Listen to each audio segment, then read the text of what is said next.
Esta aventura teve início na década de 20.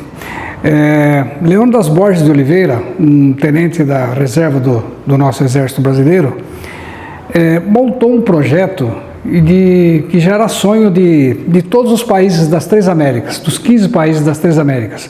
Qual sonho é esse? O sonho do pan-americanismo, que na realidade nada mais é do que a união por terra de todas as Três Américas. E ele fez esse plano, esse projeto, melhor dizendo, foi até o Rio de Janeiro e apresentou para o Washington Luiz, que era o presidente da República naquele momento. E o Washington Luiz, lendo aquilo, tomou conhecimento com a explicação do Leônidas, achou que aquilo seria possível, mas não deu assim, ele não oficializou esta aventura. E, na verdade, o porquê que o Washington Luiz aceitou esse projeto, esse desafio, melhor dizendo, que o lema dele sempre foi: governar é abrir estradas. Tanto é que hoje nós temos uma das maiores rodovias do Brasil, é a rodovia Washington Luiz, que leva seu nome. Bom, apresentou o projeto, o Washington Luiz achou que aquilo era possível, e a partir daí a notícia correu e chegou na publicidade, e o jornal O Globo, na época, se interessou por aquilo e doou um carro, um veículo para essa aventura. É um Ford T 1918 que nós temos aqui ainda conservado no museu, no nosso museu. E ele precisava do quê? De um engenheiro, ou pelo menos um cartógrafo, alguém que entendesse do desenho, do traçado de mapas. E ele tinha conhecimento de Francisco Lopes da Cruz, que também era um militar no Rio de Janeiro, que tinha um alto conhecimento em engenharia e cartografia.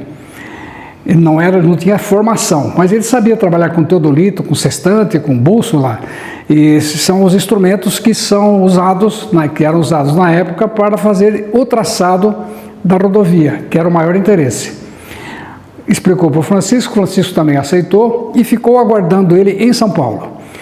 Precisava também de um mecânico. Por quê? 2 carros, nós vamos ver aqui logo adiante que o segundo carro, uma caminhonete, também Ford T, modelo 25, modelo T, 1925, foi doado pelo Jornal do Comércio em São Paulo, que era uma sucursal do Jornal o Globo do Rio de Janeiro. Bom, a expedição, então, antes de sair, precisou contratar um mecânico. Esse mecânico, por quê? 2 carros, havia necessidade de um mecânico para avarias, para consertos, enfim, tudo que fosse necessário. O mecânico aceitou, conhecendo um pouco do que era aquela aventura, mas aceitou. Saíram do Rio de Janeiro, em 16 de abril de 1928, foram até Petrópolis, despediram do Washington Luiz, e naquele momento o Washington Luiz deu a eles um documento, esse sim, oficial, apresentando os 3 expedicionários nas cidades, nas prefeituras, nos quartéis por onde passassem, em todas as Três Américas, governo do estado, presidentes da República, né, informando qual era o intuito daquela viagem e pedindo para que dessem a eles o que eles precisassem no momento. Roupa, pousada, comida, conserto do carro e também dinheiro. Então a viagem foi financiada dessa forma. Saíram do Rio de Janeiro, 16 de abril de 28, quando chegaram em São Paulo, o mecânico simplesmente disse: não vou mais. Por quê? Nós estamos dizendo isso na década de 20, 1928. Naquela época, onde hoje é a rodovia Dutra, a estrada era horrível, não era como hoje, mas ela tinha algum recurso, mas assim mesmo era muito difícil viajar nessa época. E ele então analisou: se aqui que nós estamos num lugar habitado, existe essa dificuldade, o que dirá para frente, onde a gente vai encontrar milhões de dificuldades? E simplesmente não vou mais. Os 2, o Francisco já com a caminhonete montada e o Leônidas com o Ford T, que era apelidado Brasil, e a caminhonete apelidada São Paulo. continuaram os dois conversando, seja lá o que Deus quiser, com o mecânico ou sem mecânico, vamos continuar a viagem.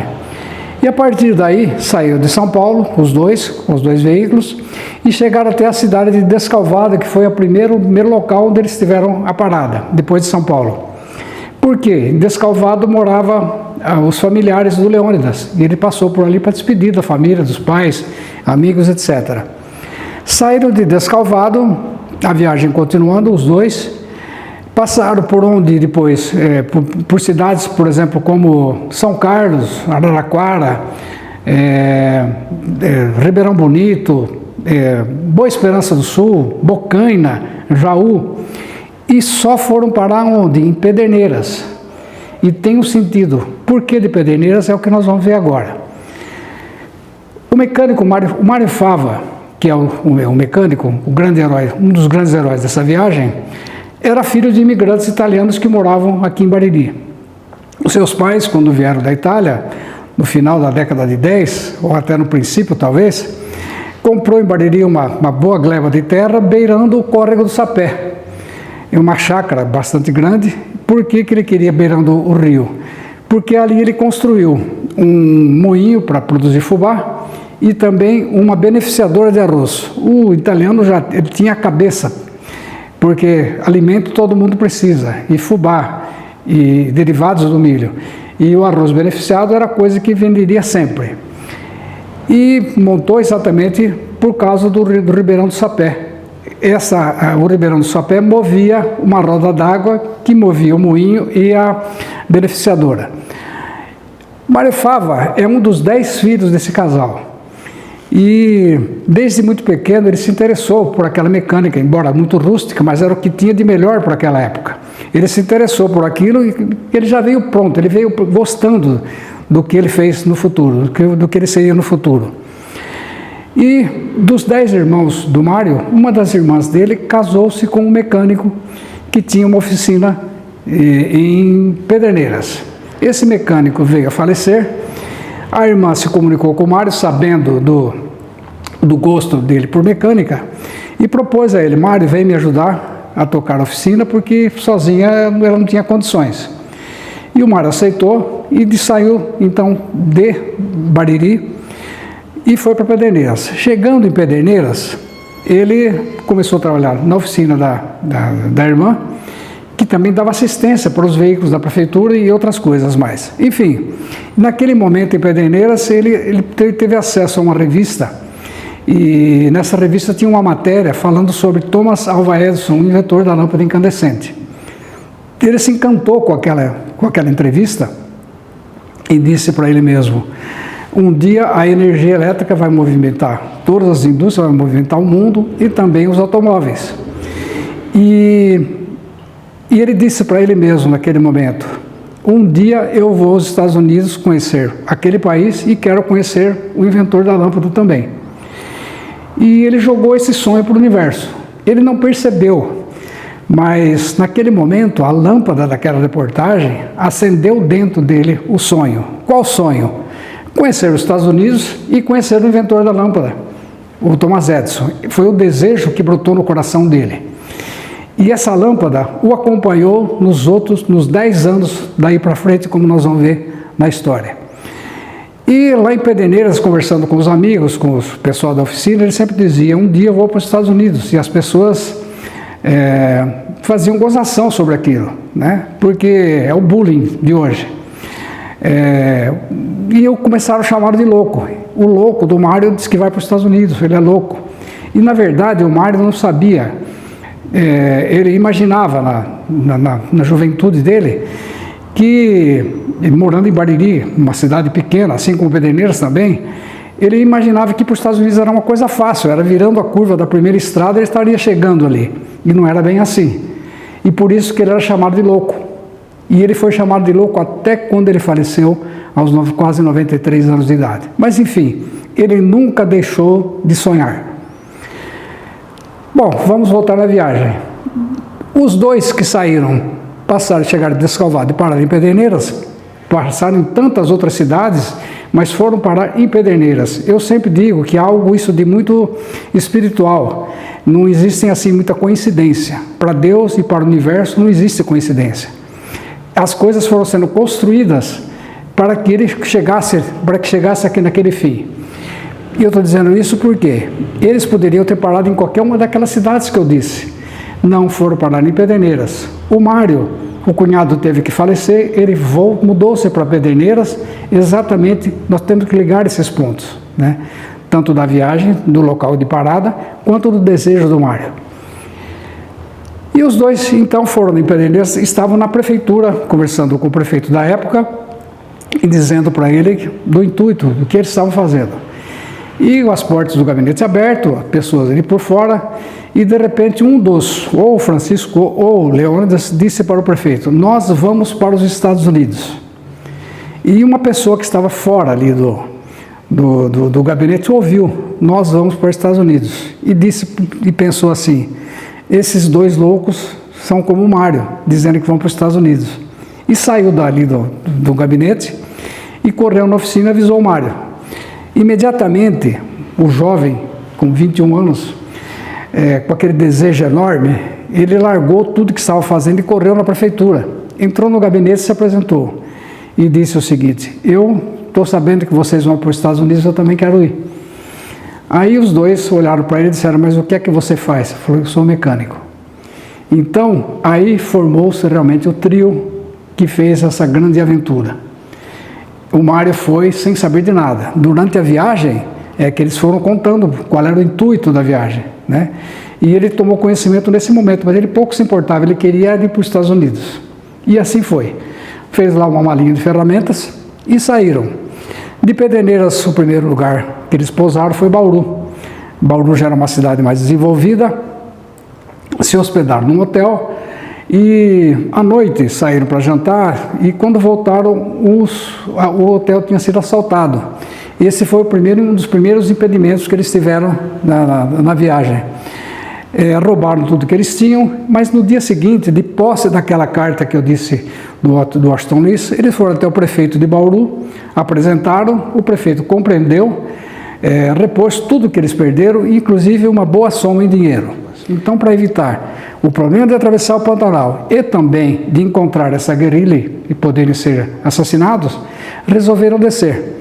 Mas isso nós vamos contar agora mostrando fotografias dentro do museu. Nós estamos vendo aqui, neste momento, esta lâmpada. Essa é uma lâmpada incandescente, que nós dissemos ainda há pouco, inventada por Thomas Edison.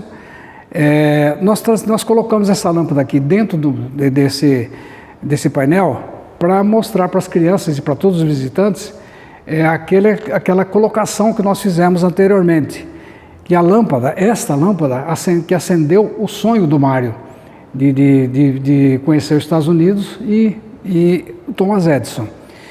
E nós sempre dizemos o seguinte, que esta lâmpada tem um significado muito grande na história, principalmente quando a gente conta essa aventura para as crianças, para os estudantes e adultos, e os jovens também.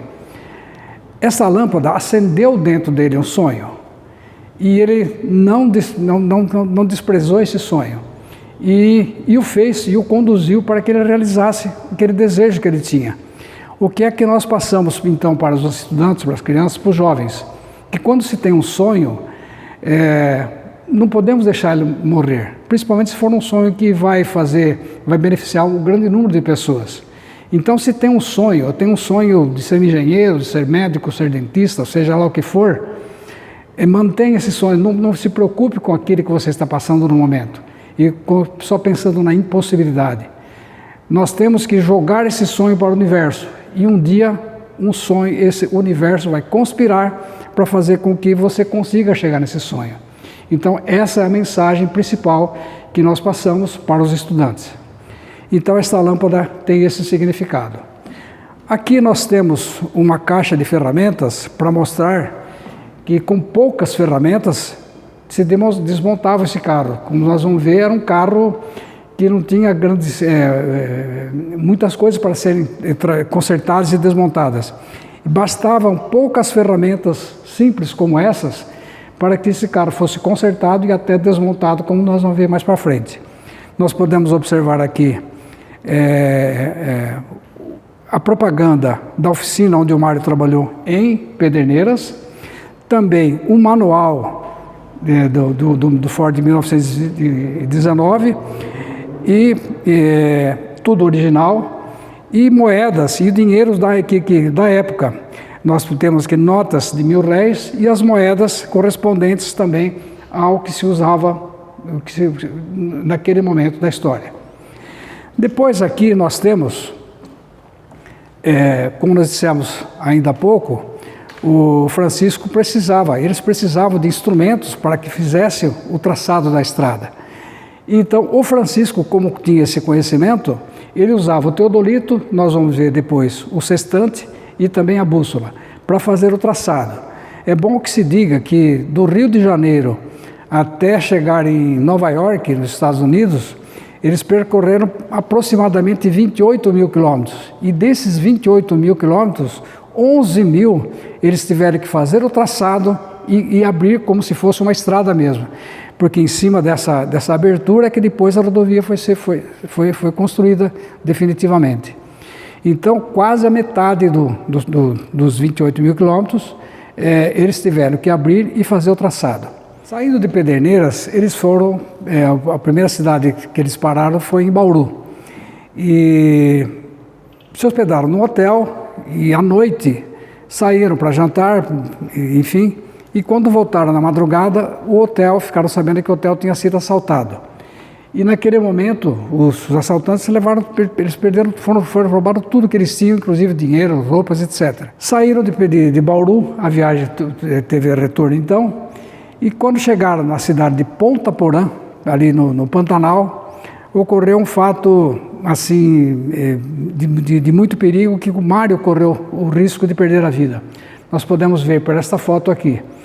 No meio da mata, eles estacionaram para passar a noite e uma onça atacou um cão que eles tinham. É o cão que aparece nessa foto aqui. E é bom que se diga que nos 10 anos de viagem, né, sair do estado do Rio de Janeiro a Nova York, foram 10 anos de viagem. Nos 10 anos eles tiveram 10 cães que os acompanharam, porque era um guarda, era um alerta, enfim. E a onça atacou o cão e o Mário, de posse de uma Winchester, atirou e não acertou no animal. E a onça se voltou contra ele, derrubou, ele bateu a cabeça e desmaiou. E a onça ia abater, ia matar o Mário. E nesse momento, o Francisco, o Leônidas e um índio, que infelizmente não aparece aqui na foto, acabaram defendendo e mataram a onça que ia acabar com a vida do Mário. E depois disso, eles tiraram essa pele, que está aqui aparecendo, e bem lá na frente nós vamos contar um fato bastante interessante por causa da pele dessa onça. Saíram ali do Pantanal, não atravessaram, porque não seria difícil atravessar o Pantanal, nós vamos ver que eles passaram por perigos muito piores, mas evitaram a passagem no Pantanal. E também porque entre a Bolívia e o Paraguai estava havendo uma guerrilha, chama Guerrilha do Chaco. Era a disputa da Bolívia com o Paraguai na disputa de limites de terra. E para evitar encontrar com essa revolução, com essa revolta, eles desceram e descendo foram até Assunção, no Paraguai, capital do Paraguai. Ali em Assunção ficaram sabendo de uma reunião que tinha sobre o pan-americanismo em Buenos Aires, desceram, mas não tiveram sucesso, não conseguiram participar dessa reunião. Saíram da Argentina e aí o perigo começou a aumentar. Ao sair da Argentina, pela primeira vez, eles chegaram na Cordilheira dos Andes. E na Cordilheira dos Andes, entre a Bolívia e o Peru, isso a mais de 4 mil metros de altitude, os perigos começaram a aumentar e os problemas aumentaram. Ocorre que naquele momento acabou, entre Peru e Bolívia, acabou o combustível, acabou o óleo lubrificante e as câmaras de ar dos pneus dos automóveis também não tinham mais como ser usadas. Ou seja, pararam numa aldeia indígena porque a viagem não poderia ser continuada e nem voltar, porque faltavam esses 3 elementos. Como? Não tinha como, sem combustível, sem óleo e sem as câmaras de ar. E pararam numa aldeia indígena e o Mário observou que naquela aldeia os índios estavam tomando uma bebida e ficando alegres. E aí o Mário quis experimentar o porquê. Quando ele colocou a bebida na boca, ele sentiu um alto teor de álcool e etanol, muito forte. E naquele momento ele pensou, perdido por perdido, o álcool poderá ser um combustível. Ele já tinha conhecimento de que um dia o álcool poderia ser transformado no combustível de motor a combustão.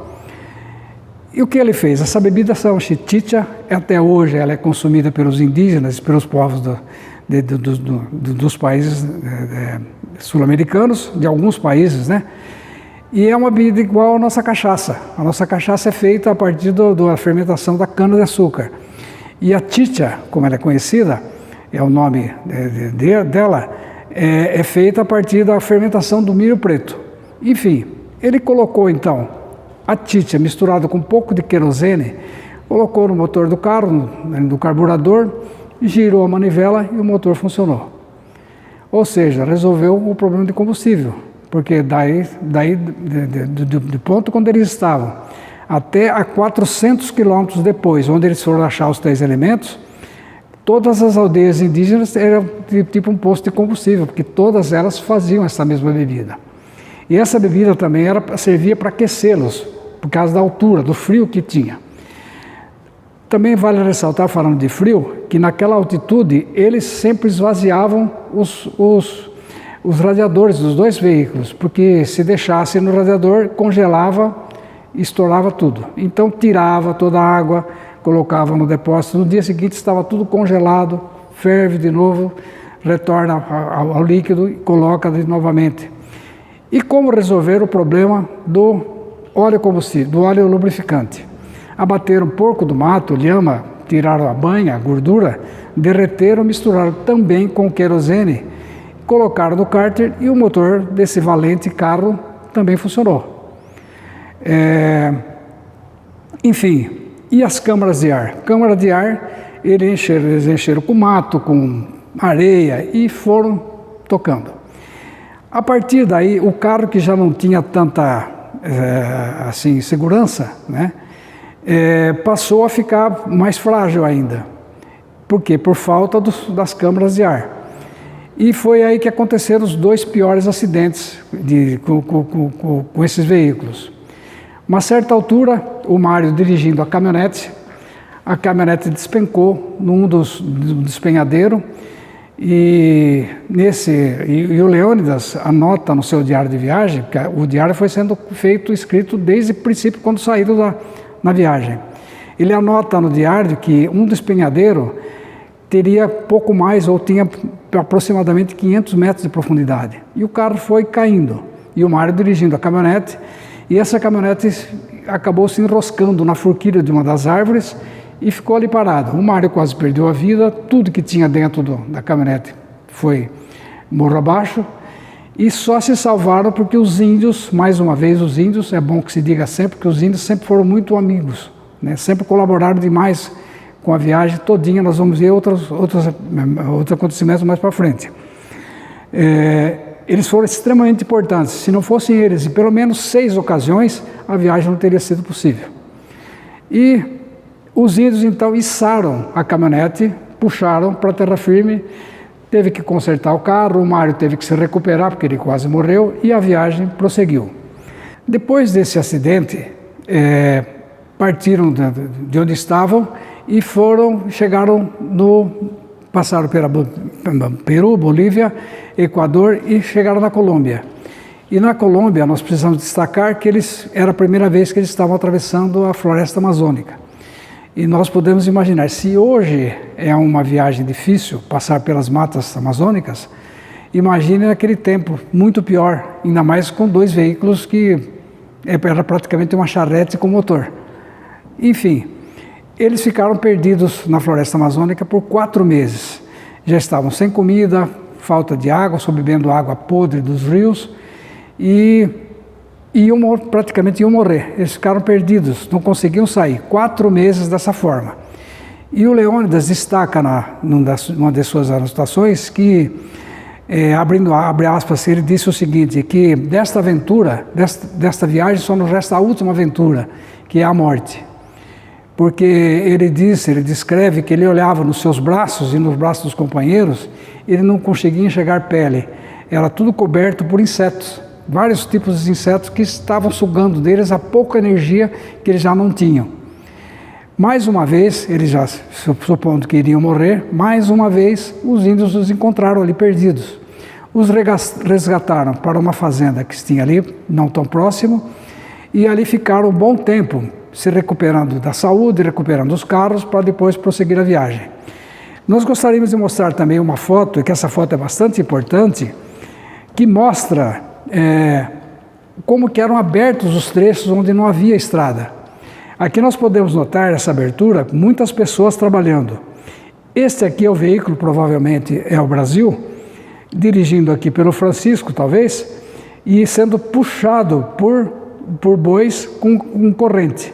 Por quê? Eles explodiam os locais e depois faziam a abertura. E essas pessoas que estão aqui, tanto podiam ser pessoas que as prefeituras dos locais determinavam, contratavam para que ajudasse, fizesse o trabalho, mas também poderiam ser, se fosse perto, próximo de algum quartel, seriam soldados que iam abrir, mas não era estrada, era um caminho. Isso aqui era muito difícil. Por isso que o carro não conseguia rodar e ele tinha que ser puxado. Saindo daqui da Bolívia, ou melhor, da Colômbia, nós podemos mostrar aqui, esse aqui é um macaco que era utilizado para o conserto do carro, e também uma bomba mostrando como é que eles enchiam os pneus dos carros. Aí chega, daqui para frente, na Colômbia, nós podemos mostrar aqui como é que eles eram recebidos pelas pessoas. Tanto eles eram recebidos pelo presidente da República dos países, como pelo povo. E nós podemos notar nessa foto aqui também, é bom que se destaque, a situação física em que se encontrava o Mário. Nós podemos vê-lo aqui careca, ele teve que raspar todos os seus cabelos por causa de uma infestação de piolhos. Podemos notar também o Francisco mais magro e o Leônidas também. E nessa foto nós costumamos sempre dizer que 50% das pessoas das cidades estavam aqui para recebê-los. E 50% estavam trancados dentro de casa de medo. Eles não conheciam o automóvel. Aquilo era um OVNI para eles, eles tinham medo.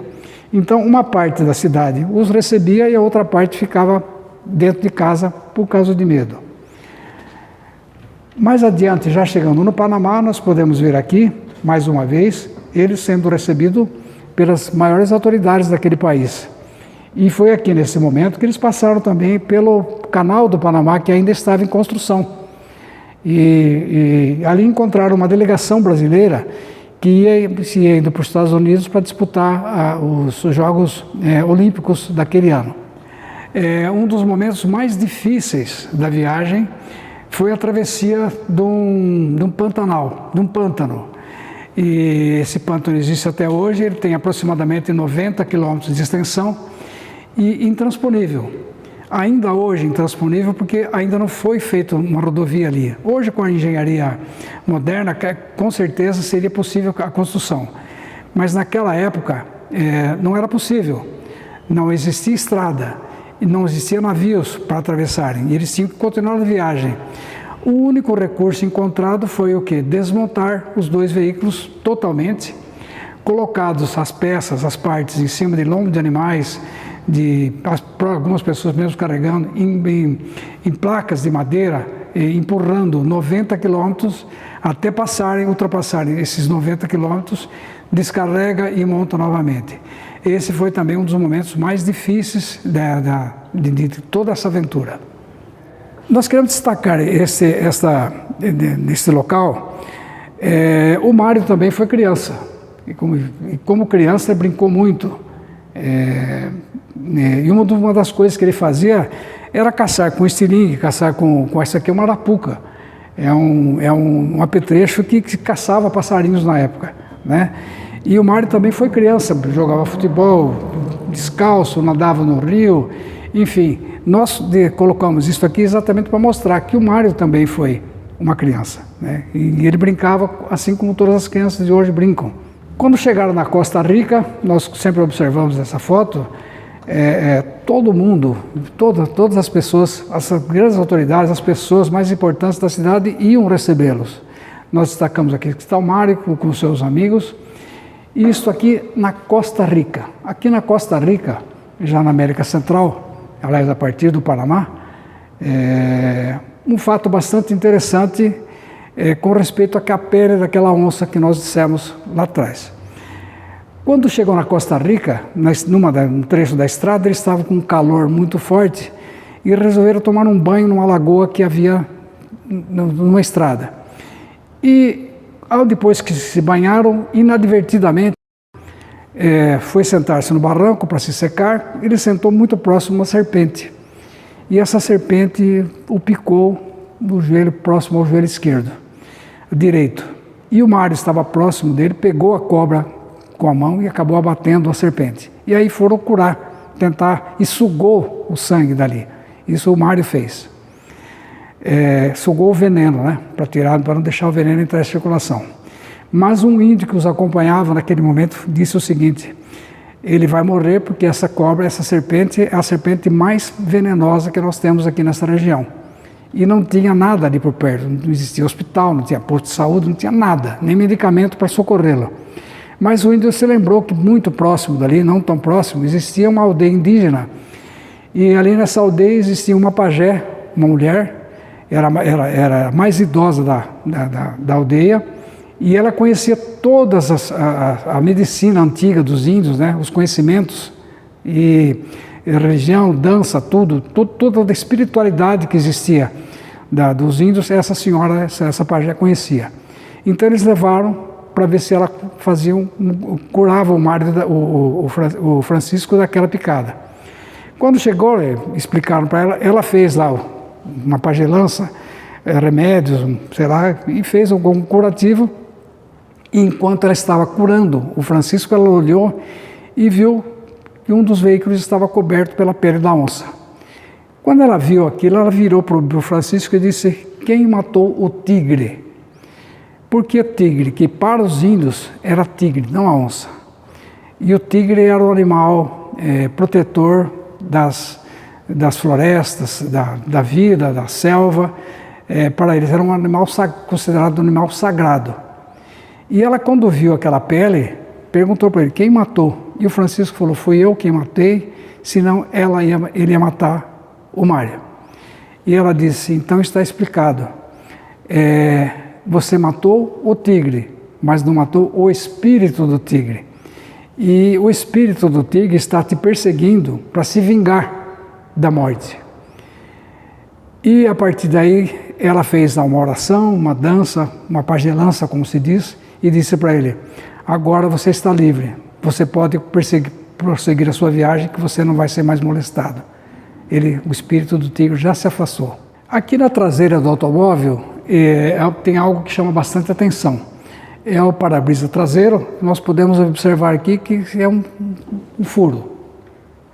E isso aqui é um furo de bala. E as pessoas perguntam: mas como? Quem atirou?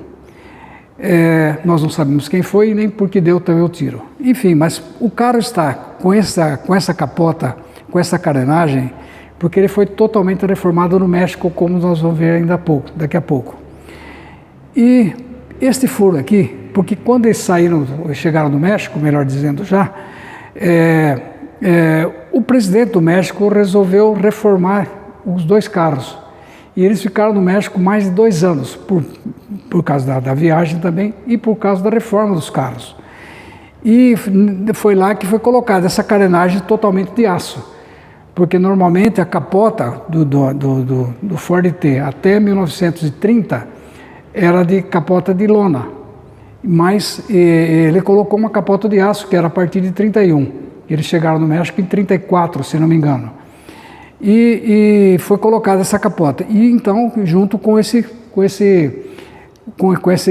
para-brisa. E por que nós... Mas quem deu e onde foi? Nós não sabemos. Provavelmente tenha sido nos Estados Unidos, porque nos Estados Unidos, naquele momento, vivia um momento também de guerrilha interna, melhor dizendo, por causa da lei seca. Era proibido vender bebidas alcoólicas, proibido inclusive o consumo. E a máfia, que era liderada pelo Al Capone, mandava praticamente na bebida e em tantas outras coisas também. E naquele momento saía muito tiroteio nas cidades dos Estados Unidos. E provavelmente, numa dessas passagens, em alguma das cidades, alguém atirou, infelizmente não acertou em ninguém, e nós podemos notar que aqui na carenagem do carro tem outras marcas que também provavelmente foram de tiros. Neste nicho, nós temos que mostrar, precisamos mostrar para o visitante, algumas coisas bastante interessantes. Por exemplo, esta aqui é a carteira de habilitação do Mário, que foi a primeira vez que ele tirou a carteira de habilitação foi em Pederneiras. E essa aqui é uma cópia do original que nós temos aqui. Este aqui é o passaporte que ele precisava, então todos precisavam, mas nós temos a cópia do Mário. Isto aqui é uma medalha pós-mortem que eles receberam do Exército Brasileiro. Essa medalha foi dada pelo Ministério da Infraestrutura, cujo ministro era o Tarcísio, que hoje é o governador do estado, e essa medalha foi dada para os descendentes dos Mários, né, do Mário, do Francisco e do Leônidas, e o nosso museu também recebeu uma cópia, né, original. E esse aqui é algo que chama bastante atenção.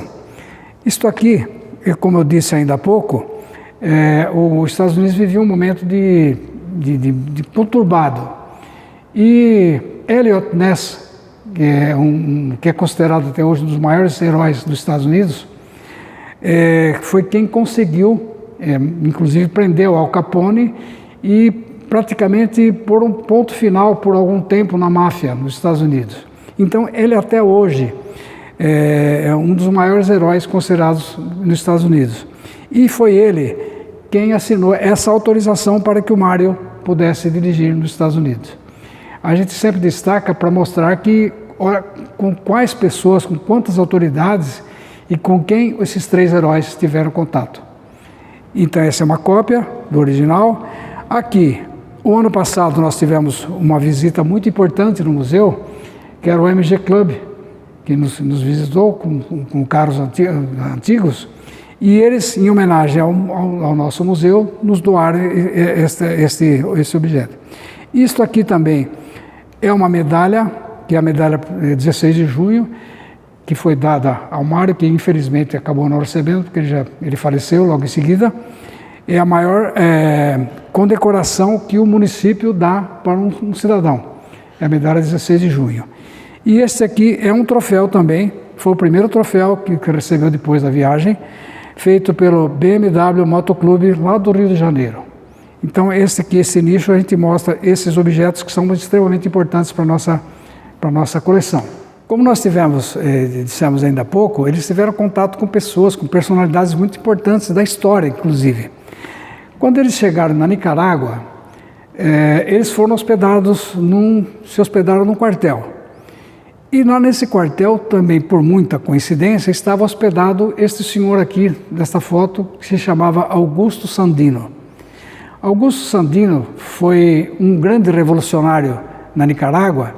Ainda hoje existem os sandinistas. E o Sandino foi atraído aqui pelo governo e ele estava hospedado nesse quartel. Nós podemos notar nessa foto o Sandino, o Mário Fava, o Leônidas e o Francisco. Isto aqui é uma dedicatória que o Mário fez na fotografia e depois enviou para os seus familiares. As outras pessoas que estão aqui faziam parte do grupo do Sandino. E o Mário destaca nessa dedicatória que 2 dias antes de serem fuzilados, essa foto foi registrada. E De 2 dias depois, o Sandino e todos os que estavam aqui nessa foto foram assassinados, menos os brasileiros e esse senhor aqui que era o pai do Sandino. Nesse momento, o Sandino pediu clemência pela vida do pai e ele não foi assassinado. E esta aqui é a última foto do Sandino em vida. Então é uma foto muito histórica da nossa coleção. Esta foto nós mostramos, podemos destacar, numa estrada já construída. Eles estavam simplesmente fazendo alguns acertos na estrada. E nós podemos notar que todos os brasileiros estavam de botas, porque eles, a partir de um certo momento, eles começaram a ficar mais prevenidos por causa de picada de serpentes. Saíram de Salvador, passaram por Honduras, Salvador, e na Guatemala nós podemos, infelizmente não temos a foto para mostrar, mas podemos destacar um fato bastante interessante, onde o Leônidas diz no seu diário o seguinte, que é uma foto que aparece eles todos numa praça, lá na capital, com crianças, estudantes todos uniformizados, banda, pessoal, soldados, as autoridades todas reunidas, e o Leônidas destaca o seguinte, que este foi um dos momentos mais emocionantes nesses 10 anos de viagem. Por quê? Porque naquele momento as crianças que estavam naquela foto, crianças das escolas, cantaram o nosso hino nacional brasileiro em português. E então ele diz o seguinte, e a gente pode imaginar isso também, anos e anos fora do Brasil, longe dos parentes, dos amigos, etc., você ouvir o seu hino nacional cantado num país estrangeiro, na sua língua, foi um momento de muita emoção. Esse é o momento que a gente destaca da viagem e na passagem pela Guatemala. Podemos observar aqui também, esse aqui é o presidente do México, que fez a restauração dos carros, também como é que eles foram na capital do México. Uma revista das revistas, era um órgão de comunicação daquele país, e mostrando como eles eram recepcionados, sempre com jantares, com festas. E aqui a gente precisa destacar também essa foto, também no México, o carro, esse aqui é a caminhonete, sendo puxada por bois. Esse aqui é o Francisco, o Mário não está aqui na foto, nem o Francisco. Esse aqui é um dos mexicanos, sempre armado, com um fuzil. Nós podemos ver aqui os índios nus, ajudando a empurrar o carro. Destaca-se também os pneus acorrentados, que era para dar mais aderência. O rio tinha pouca água, e então, ao invés de construir pontes e etc., como eles fizeram em mais de 200 rios, né, ou balsas, construção de balsas, eles preferiram passar atravessando o próprio rio. Destacando que o motor da caminhonete foi tirado, está colocado aqui dentro da carroceria, e o motor do Brasil também foi colocado aí, porque se entrasse na água com os motores, acabou a viagem, né? Não podíamos ser molhados. Este aqui é o sextante, é um dos aparelhos que o Francisco manipulava para poder fazer o traçado da viagem. Tanto o sextante quanto o teodolito são aparelhos dificílimos de trabalhar. Muito usado na navegação, mas é usado também para fazer o traçado de estradas. Já chegando nos Estados Unidos, nós podemos destacar essa pessoa que é o senhor Oswaldo Aranha. Oswaldo Aranha era o embaixador do Brasil. A partir de um certo momento, já nos Estados Unidos, o embaixador do Brasil passou a acompanhá-los, dada a importância do trabalho que eles fizeram. E destacar também que esse senhor, Mr. White, porque as pessoas perguntam muito como é que eles se comunicavam durante os 10 anos de viagem. Até no México, pero sí, pero no, em portunhol, dava para se comunicar bem.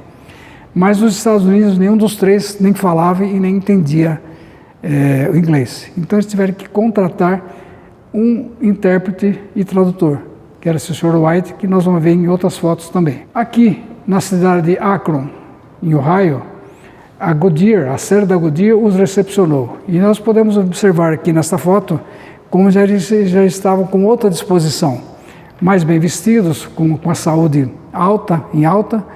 E nos Estados Unidos eles também receberam dinheiro por causa das palestras que eles faziam.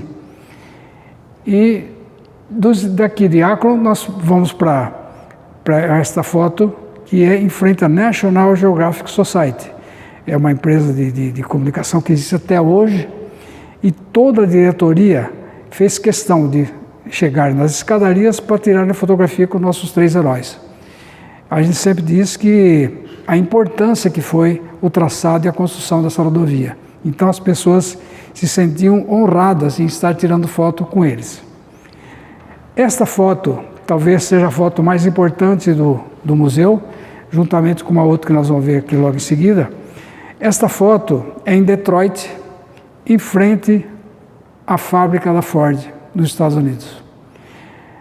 E nesse momento, o Henry Ford, que é esse senhor que está aqui, quando ele viu o carro, principalmente o T, o 18, os seus funcionários disseram para ele: olha, tem aí 3 brasileiros que viajaram com 2 carros nossos, fabricados por nós, 10 anos de viagem, mas que queriam conhecê-lo. Mas ele não se interessou, porque ele não deu valor a isso. Por quê? Quando ele olhou para esse carro, ele disse: não, esse carro não é fabricado em 1918. Por quê? Por causa da capota. Aí um dos funcionários foi nos arquivos lá da Ford e foi buscar, primeiramente foi ver o número do motor, anotou o número do motor, foi nos arquivos da Ford e achou, e voltou com a certidão de nascimento do Ford T. Esse carro fabricado por nós em 1918, montado em 19, foi vendido para o jornal O Globo. Então essa era a certidão de nascimento e a prova inconteste de que era o carro que fez a viagem, né? Aí ele se achou, aí ele foi então recebê-los. O Ford, ele não gostava não gostava de tirar fotografia com pessoas. Era só fotos assim de busto, e ele não tirava fotografia, mas ele fez questão de sair e ser fotografado, porque ele reconheceu o feito deles, né? Nós podemos imaginar o que é que ele sentiu vendo um carro fabricado por eles, inventado por eles, com 10 anos de viagem, já recebendo, funcionando com um combustível alternativo. Então, é por isso que ele saiu. Neste momento, o Henry Ford quis comprar os 2 veículos, e com um cheque em branco, eles poderiam ter vendido os 2 veículos pelo preço que eles quisessem.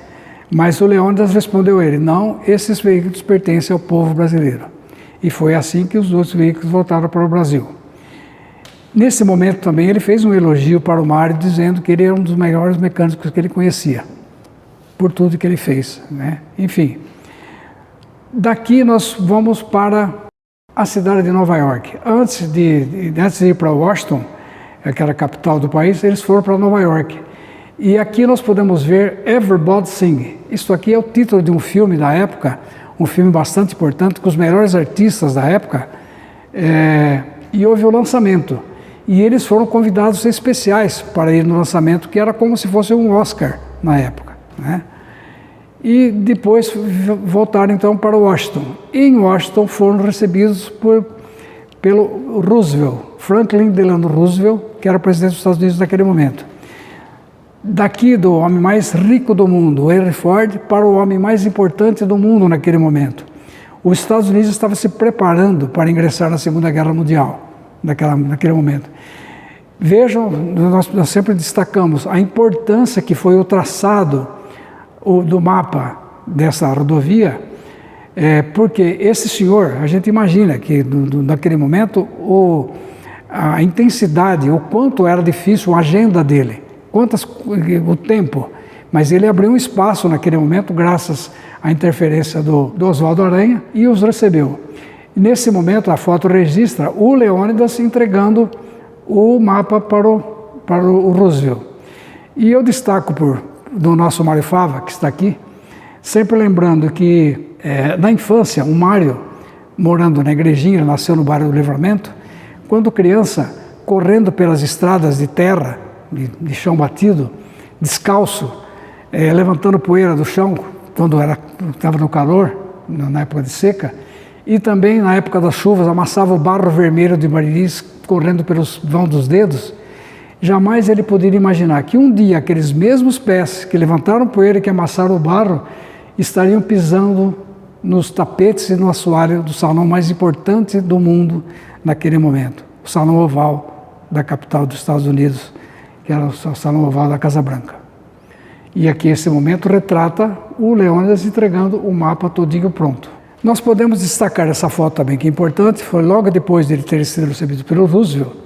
Essa foto, o Oswaldo Aranha fez o gesto como se ele estivesse dando a partida na manivela do Fordinho. E foi registrada essa foto, que a gente acha bastante interessante também. 10 anos para ir, 20 dias para voltar.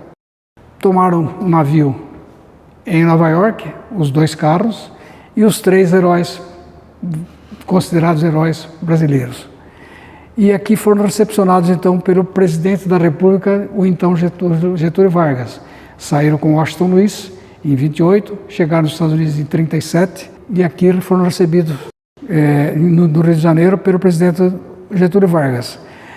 E um fato bastante interessante nessa foto é que, neste momento, o Getúlio quis premiá-los com alguma coisa pelo feito. Para o Leônidas, ele deu o consulado do Brasil na Bolívia.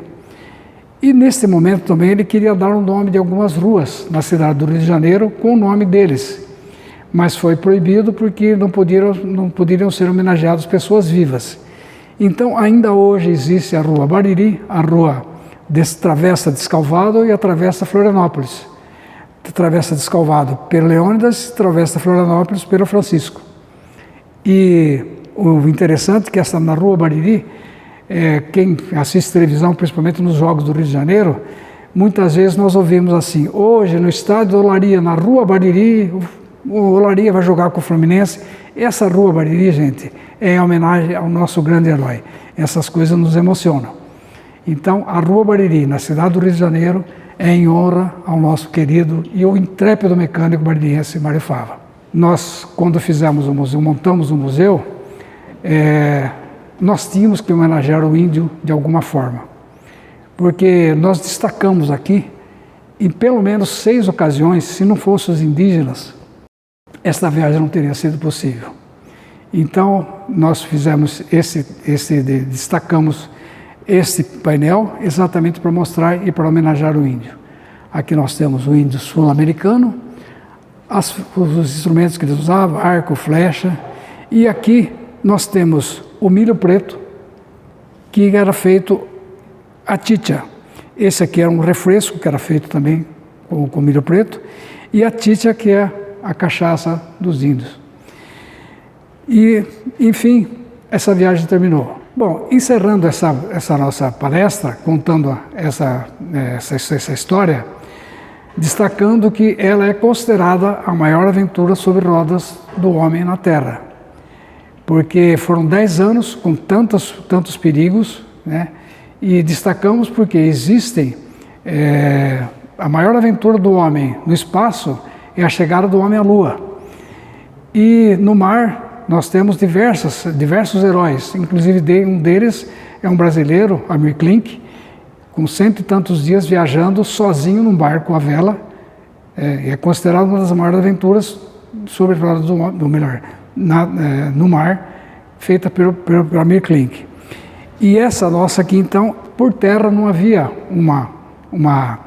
alguém que tivesse um feito tão grande e tão importante quanto esse. A construção dessa rodovia, que hoje ela tem, inicialmente, saindo daqui do Rio até chegar em Nova York, eram 27 mil quilômetros, 11 mil traçados por eles.